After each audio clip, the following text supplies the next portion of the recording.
Estamos en el Instituto Argentino de Radioastronomía, en el Parque Pereira Iraola, en Berazategui, y vinimos a conversar con su director, Gustavo Romero. Gustavo, además de ser un gran científico, si no, no sería director de este lugar, es un gran filósofo. Como me interesa tanto la relación entre ciencia y filosofía, vine a conversar con él.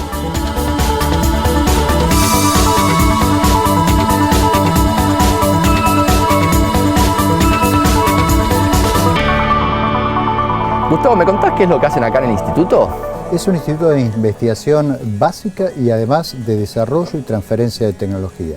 Lo que hacemos esencialmente es investigación en radioastronomía, astrofísica, cosmología y ciencias afines. Cada una de las cosas que dijiste son interesantísimas y daría para una nota entera, pero sabés que hoy me gustaría charlar un poco más de tu otro lado, si se quiere, de la vida, que es tu lado de filósofo. Pero antes de eso, me acabas de contar que hay otro radiotelescopio allá atrás, de este mismo tamaño, que tiene una donación de Carl Sagan y de Steven Spielberg. ¿Me contás ese detalle de color que me pareció re interesante? Sí, así es. En los años 80 el proyecto SETI se estaba desarrollando en Estados Unidos y la Planetary Society vio necesario hacer también un complemento de ese proyecto para buscar potenciales señales inteligentes de radio desde el hemisferio sur del planeta Tierra. Claro. Entonces se pusieron en contacto con el instituto, en ese momento las autoridades del instituto, para ver si era posible utilizar la segunda de las antenas, la que está en el fondo del predio, para búsqueda de señales inteligentes.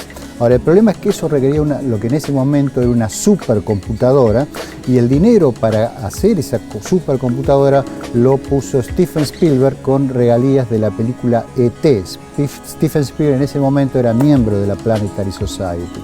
Dos ingenieros del IAR viajaron a Harvard, estuvieron allí 2 años, desarrollaron la supercomputadora, la trajeron y estuvo funcionando varios años aquí. De hecho, todavía está en el museo del IAR. ¿Y Carl Sagan, cuál era el papel de esto? Carl Sagan era el promotor de todo el proyecto y la cabeza del proyecto. Claro, Él fue el que hizo todas las gestiones para que todas esas partes se integraran y fuera posible que desde Argentina durante varios años se implementara el proyecto SETI, que por cierto no arrojó ningún resultado positivo. Se vieron varias señales, digamos, anómalas, pero después la explicación de esas señales resultó siempre ser de origen natural y nunca una señal artificial. Claro.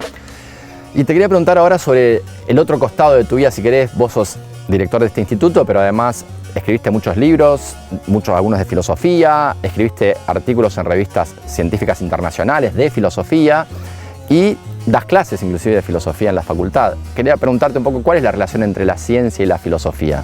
Bueno, en mi caso particular, desde el principio a mí me interesaron lo que se suelen llamar macro preguntas, o sea, las grandes preguntas, las preguntas que trascienden un campo disciplinario particular, ya sea la cosmología, la astrofísica o aquellas cosas en las cuales yo me he dedicado científicamente. Claro.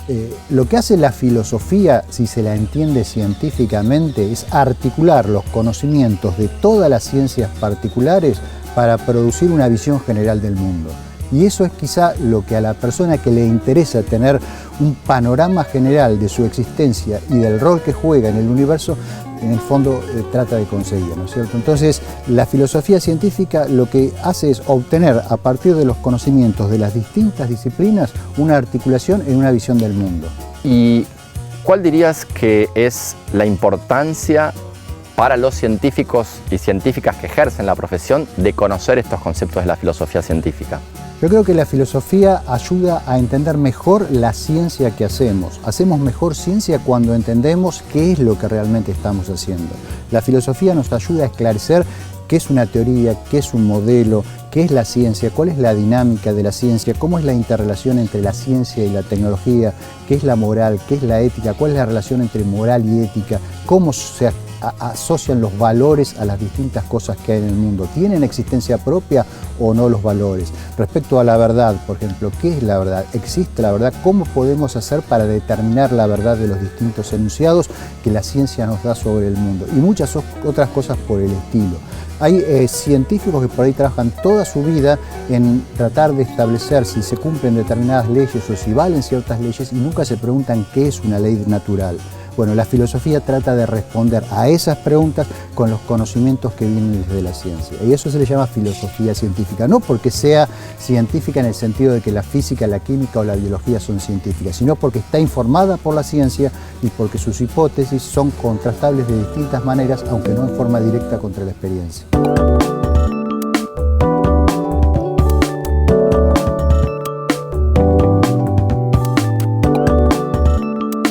Gustavo, yo siempre cuento que el propio Einstein en su autobiografía cuenta que fue una incomodidad filosófica lo que lo llevó a desarrollar su teoría de la relatividad, porque a él le incomodaba el concepto filosófico de Newton de espacio absoluto.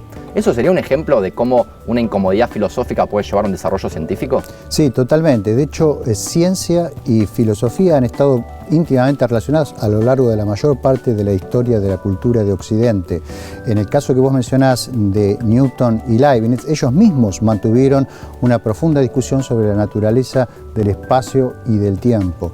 La separación de filosofía y ciencia es algo tardío, es algo que empieza en el siglo XIX y se debe más que nada a la reacción romántica que hubo contra la Ilustración. ¿Qué tiene la ciencia para aportar a la moral y cómo la moral puede ayudarnos a entender mejor a la ciencia?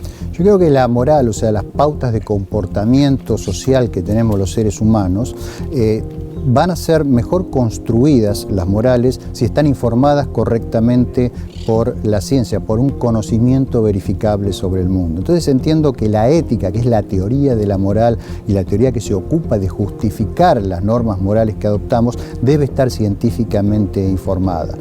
Una ética científicamente informada a su vez nos ayuda a tener una mejor axiología, o sea, una teoría de los valores. ¿Por qué valoramos ciertas cosas y por qué no valoramos otras? La realidad es que todos los animales valoran su entorno y eso es lo que les permite sobrevivir. Pero a veces conocimientos erróneos nos pueden llevar a valorar incorrectamente. De ahí la importancia del conocimiento científico a la hora de establecer una ética que sea justificable, razonable y defendible. Trayéndote a la Argentina, vos hacés lo que denominás filosofía científica, ¿no? Para separarlo de otras ramas de la filosofía o de cosas que vos inclusive pensás que ni siquiera deberían considerarse filosofía, pero que hoy en día son consideradas filosofía. En la Argentina, ¿quiénes estudian eso? ¿Tenemos tradición en eso? ¿Estás solo? ¿Hay alguna asociación de filosofía científica? ¿Me contás un poco el panorama nacional y la historia de ese panorama? La investigación de problemas filosóficos no es tan común en la Argentina, aunque hay algunas personas que se dedican a ello. Ha habido una cierta tradición, por supuesto, en la historia de la Argentina de una filosofía que ataca problemas filosóficos y trata de ofrecer soluciones a esos problemas. Mario Bunge es un ejemplo de una persona que desde la Argentina hizo eso hasta que se fue en 1962 o 1963. Mario Bunge es un caso de los que hay muchos de esos en que un argentino o una argentina son mucho más valorizados en el exterior que en la propia Argentina. ¿Por qué pensás que eso es así, en el caso de Mario Bunge? Mario Bunge era muy crítico del psicoanálisis y de la forma especulativa de hacer filosofía, del historicismo en la investigación filosófica, y bueno, eso le valió la oposición de buena parte del establishment. Y esa oposición ha continuado hasta el día de hoy, en un rechazo a la filosofía que esté relacionada con la ciencia, que se suele rechazar como positivismo, lo cual es extremadamente injusto, ya que, por ejemplo, en el caso de Mario Bunge o las cosas que yo hago, digamos, el peso de la metafísica, de la moral, de la semántica, de la epistemología son extremadamente importantes. O sea, no es solamente una defensa acérrima del valor de la ciencia y nada más. La filosofía científica trata de ir más allá de la ciencia, trata de integrar una visión del mundo, que eso es la tarea histórica de la metafísica. A mí todos estos temas me encantan, de hecho en mis libros los trato, en varios, en el último mucho, pero pienso también que Mario Bunge, así como era un genio, era un pendenciero. O en el partido, en el fútbol, en la infancia le decíamos buscarroñas. Entonces te quería preguntar, ¿pensás que hay espacio para una conversación más amigable entre las diferentes, si querés, ramas de la filosofía en la Argentina, de tal forma llegar a una síntesis mejor de lo que queremos en realidad todos para avanzar? Porque todos tenemos un objetivo común, que es que este país sea mejor. Entonces, ¿hay un espacio para esa conversación, pensás? Sí, sin duda hay espacio, y si no está ese espacio debe ser creado. Yo creo que el diálogo siempre tiene que ser buscado y siempre tiene que ser fomentado. De hecho, justo antes de la pandemia, con algunos colegas de la Facultad de Ciencias Sociales, estábamos tratando de armar un encuentro interdisciplinario destinado a discutir lo que llamamos the stuff of the world, la materia del mundo, el mobiliario del mundo. Es una frase que viene de la época de Bertrand Russell.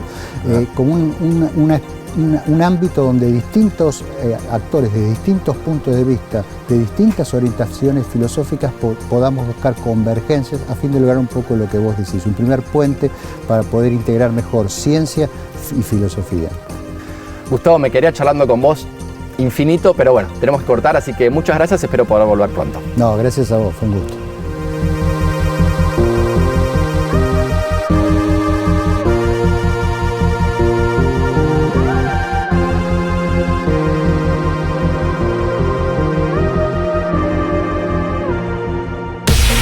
Hay un portal, hay un sitio, hay un canal donde el conocimiento toma la palabra.